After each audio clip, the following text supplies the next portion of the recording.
Las expresiones realizadas por el exponente son expresiones propias de este y no del Poder Judicial, conforme a los cánones de ética judicial. Belén y Nazaret. El camino profético del Mesías. La guerra contra tu propósito y por qué Dios te prepara antes de usarte. Hoy veremos por qué Jesús tenía que nacer en Belén, qué significan sus nombres, sus raíces, su propósito, y cómo cada detalle, desde la profecía de Miqueas hasta el mandato de un emperador, fue tejido por la mano perfecta de Dios para revelar al verdadero Mesías y su propósito y desarrollo. Veremos cómo nuestro propósito y desarrollo espiritual también es paralelo al que vivió Jesús. Jesús tenía que nacer en Belén, porque esta ciudad, cuyo nombre hebreo, Beit Lehem, significa casa de pan, revelaba proféticamente la identidad del Mesías como el pan de vida, o artos tes zoes en griego, Juan 6:35. Belén era también la ciudad de David, y el término hebreo Mashiach, Mesías, el ungido, implicaba que el Salvador debía ser descendiente del linaje davídico, según la profecía del trono eterno. Además, el profeta Miqueas anunció que el gobernante de Israel nacería específicamente allí, Miqueas 5:2, usando la expresión hebrea Motzaotav Mikedem, que significa sus orígenes son desde la eternidad, indicando que el Mesías sería divino en esencia. Miqueas 5:2 nos dice: Pero tú, Belén Efrata, pequeña para estar entre las familias de Judá, de ti me saldrá el que será Señor en Israel. Y sus salidas son desde el principio, desde los días de la eternidad. Belén también era parte de la región llamada Efrata, término hebreo que significa fructífera, señalando que del vientre de esta ciudad saldría el fruto prometido desde Génesis 3:15. Génesis 3:15 nos dice: Y pondré enemistad entre ti y la mujer, y entre tu simiente y la simiente suya. Esta te herirá en la cabeza, y tú le herirás en el calcañar. La simiente prometida debía ser fructífera, debía multiplicar vida, y debía producir un fruto eterno. Por eso Belén Efrata significa la casa donde nace el pan que da vida, el lugar fértil de donde viene la simiente que derrota a la serpiente. Así, la combinación de significado del nombre, el linaje davídico, la profecía mesiánica y la declaración de su origen eterno hacían indispensable que Jesús naciera en Belén para cumplir de manera perfecta cada palabra escrita sobre el verdadero Mesías. Observa cómo fluye el orden de la profecía bíblica.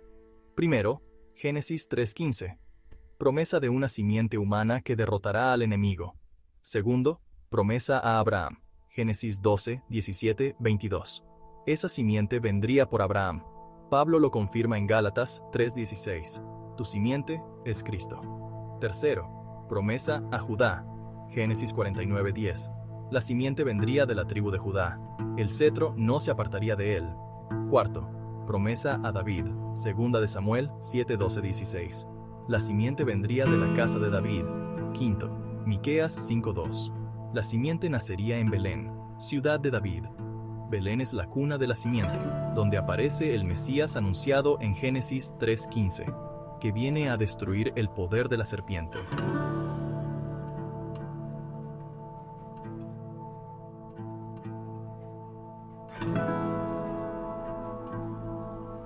Antes de que Jesús abriera los ojos por primera vez en un pesebre, antes de que una estrella anunciara su llegada, antes de que María escuchara las palabras del ángel, ya Dios había escrito una historia cuidadosamente entretejida con propósito y destino. Una historia que se desarrolla entre dos lugares muy diferentes. Belén, la ciudad pequeña que vería nacer al rey. Nazaret, la ciudad humilde donde Dios ocultaría, formaría y prepararía al Mesías. La vida de Jesús entre estas dos ciudades no es un detalle histórico, es un modelo profético, un mensaje espiritual, un patrón divino que también explica tu proceso, tu preparación, tus batallas y tu destino. Porque así como Jesús tuvo un Belén donde inició su manifestación, y un Nazaret donde fue preparado, también tú tienes un lugar donde tu propósito nació y un lugar donde tu carácter está siendo formado. Tu propósito nació desde la eternidad, así como surgió el de Jesús, pero Dios te lleva a Belén para descubrir que Él desea de ti. En ocasiones, en nuestra estancia en Belén, surgirán retos y batallas, y así como Jesús enfrentó a Herodes en Belén, la figura del enemigo que intenta destruir los comienzos, tú también enfrentarás luchas que buscan abortar lo que Dios puso dentro de ti. En Mateo 2:16, cuando Herodes manda a matar a los niños de Belén, el verbo usado es aneirein, que significa quitar de en medio, eliminar, destruir o exterminar. Un término fuerte que expresa una acción intencional dirigida a impedir la continuidad de un propósito. Mateo también usa la expresión tous paidas, los niños pequeños, derivado de pais, que implica no solo edad temprana, sino futuro, descendencia o potencial. La orden de Herodes se describe además con la frase apolesai, hacer perecer, relacionada con apólimi, que connota arruinar un destino o abortar un plan antes de que se cumpla. Todos estos términos griegos revelan que Herodes no actuó solo por paranoia política, sino como instrumento del enemigo intentando destruir la simiente, en hebreo sera, prometida desde Génesis 3:15. Así como Faraón intentó eliminar a los niños hebreos para impedir el nacimiento del libertador, Herodes intenta quitar del medio, anairein, la vida en la que se encarnaría la promesa, intentando abortar la llegada del Hijo que aplastaría la cabeza de la serpiente. En otras palabras, el lenguaje griego de Mateo muestra que la matanza de los niños es un ataque directo contra la simiente profética, la descendencia prometida que nacería para destruir las obras del diablo, cumpliendo así la batalla anunciada desde el Edén. Pero la misma mano que guardó a Jesús te está guardando a ti. Dios solo pide de nosotros cuidar de ese propósito y ser obedientes a su voz para que el proceso de gestación y parto espiritual de nuestro propósito se complete conforme al diseño de Dios. Belén, la casa de pan donde el Eterno entra en la historia. Miqueas lo había anunciado 700 años antes, el 7 número de perfección. Todo es concebido en el plan perfecto de Dios. Así también el propósito de Dios en tu vida está en las manos de Dios, quien tiene un plan perfecto para tu vida. Es por esto que en Miqueas se utiliza el término sus salidas, y no solo el término su origen, cuando indica: mas tú, Belén Efrata, pequeña para ser en los millares de Judá, de ti me saldrá el que será Señor en Israel. Y sus salidas son desde el principio, desde los días de los siglos. Salidas. Sus manifestaciones eternas. La palabra motza'a implica también intervenciones en la historia. Es decir, las intervenciones de Dios en la historia y vida de Jesús, así como la nuestra, han sido desde la eternidad. Dios tiene cuidado de ti y ha preparado una manifestación gloriosa en tu vida desde la eternidad. Belén era pequeña, insignificante, ignorada, pero Dios la escogió como cuna del Salvador, y esto nos enseña algo profundo. Dios no escoge por tamaño, escoge por propósito y obediencia. El nombre Belén significa casa de pan, y siglos después Jesús diría: yo soy el pan de vida. Juan 6:35. Él también será y es tu sustento en tu estancia en Belén. No es casualidad, Dios es exacto. Él habla a través de nombres, lugares, tiempos y símbolos. El pan descendido del cielo nace en la casa del pan. El Rey eterno nace en la ciudad del Rey David, cumpliendo: estableceré el trono de su reino para siempre. Segunda de Samuel 7:12. Hoy Dios te recuerda, tu propósito no es casualidad. Dios también es exacto en sus tiempos para ti. Pero José y María no vivían en Belén. Vivían en Nazaret. Para que Jesús naciera donde debía nacer, Dios mueve un imperio entero. Un decreto político, mandado por César Augusto, empuja a la pareja a viajar justo en el momento exacto. Y se promulgó un edicto. Lucas 2:1. Porque cuando Dios ha determinado el nacimiento de tu propósito, Él mueve lo que sea necesario para posicionarte donde debes estar. Y allí, en ese lugar sencillo, casi olvidado, la gloria eterna se envuelve en pañales. El Dios que llena los cielos cabe ahora en un pesebre. El Eterno respira aire humano, y desde ese humilde pesebre, algo más está ocurriendo. El infierno se inquieta, porque donde Dios inicia un propósito, el enemigo se levanta para intentar destruirlo.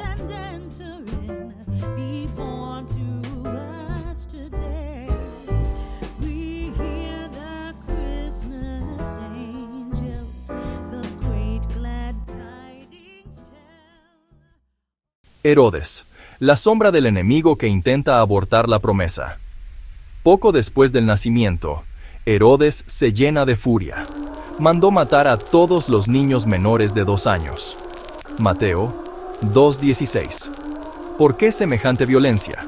Porque el enemigo siempre intenta destruir lo que Dios acaba de sembrar. Es nuestra responsabilidad cuidar y mantener ese propósito que Dios nos ha entregado. Herodes no temía al Jesús adulto, al Jesús lleno del Espíritu, al Jesús que enseñaría con autoridad. Él temía al Jesús niño, temía al comienzo, temía al potencial. Esta es la revelación. Satanás ataca tus comienzos más que tus finales.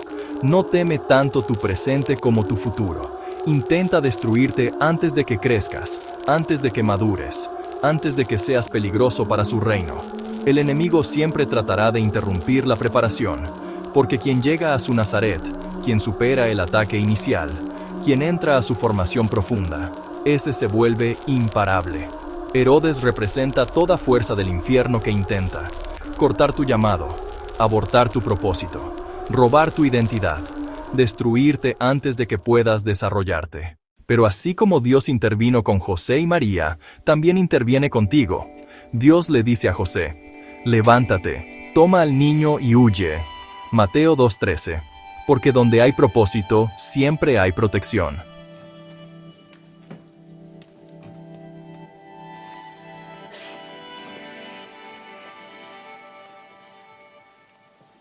Egipto y el retorno. Dios te esconde para salvar tu proceso. Jesús es llevado a Egipto por un tiempo, no por castigo, sino por preservación. Dios no lo ocultó para abandonarlo, lo ocultó para proteger su plan, lo ocultó bajo la sombra de sus alas. Salmo 91.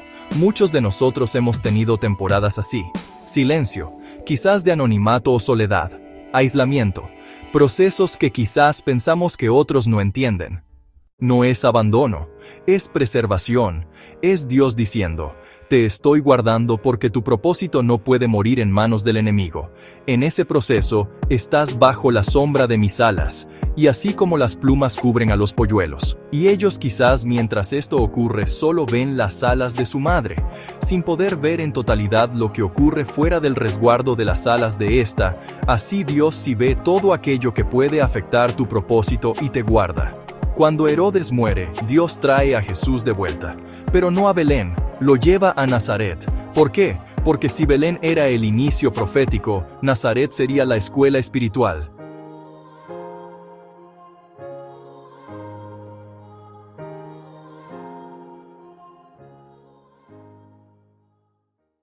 Nazaret, el lugar donde Dios forma lo que Él va a usar. Nazaret era un lugar común, sencillo, humilde. Natanael lo resume en una frase: ¿de Nazaret puede salir algo bueno? Juan 1:46.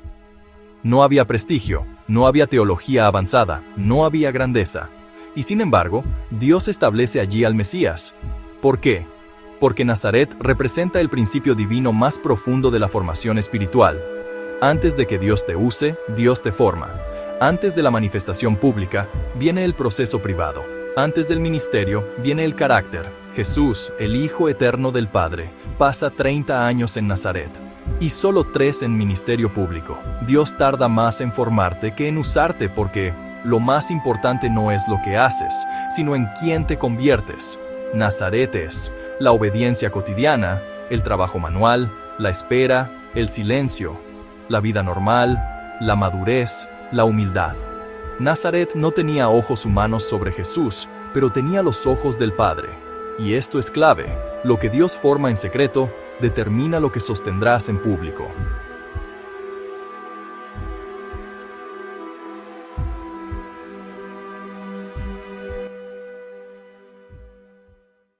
Mateo explica que Jesús viviría en Nazaret para cumplir.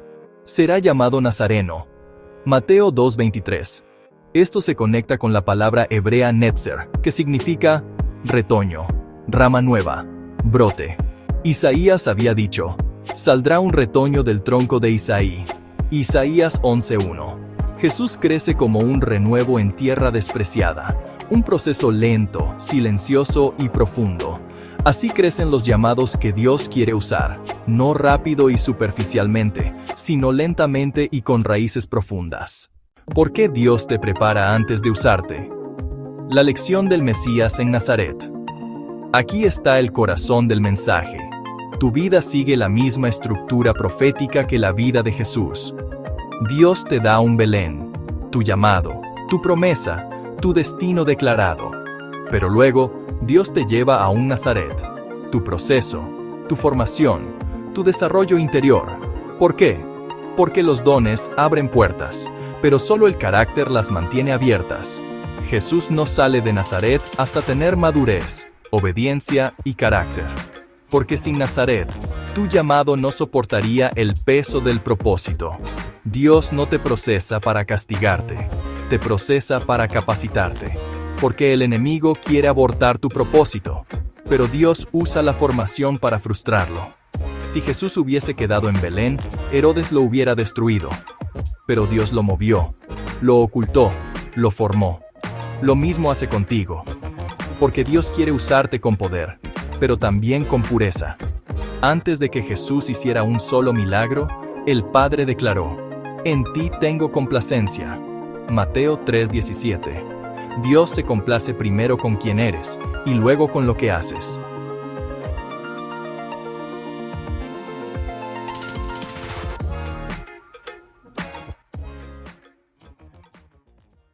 Conclusión. El Dios de Belén y Nazaret es el Dios de tu historia. Jesús sobrevivió a Herodes, fue preservado en Egipto, fue formado en Nazaret, y salió en poder desde Galilea. Lo mismo hará Dios contigo. Si estás en Belén, Dios está iniciando algo. Si estás enfrentando a Herodes, Dios te protegerá. Si estás en Egipto, Dios te está guardando.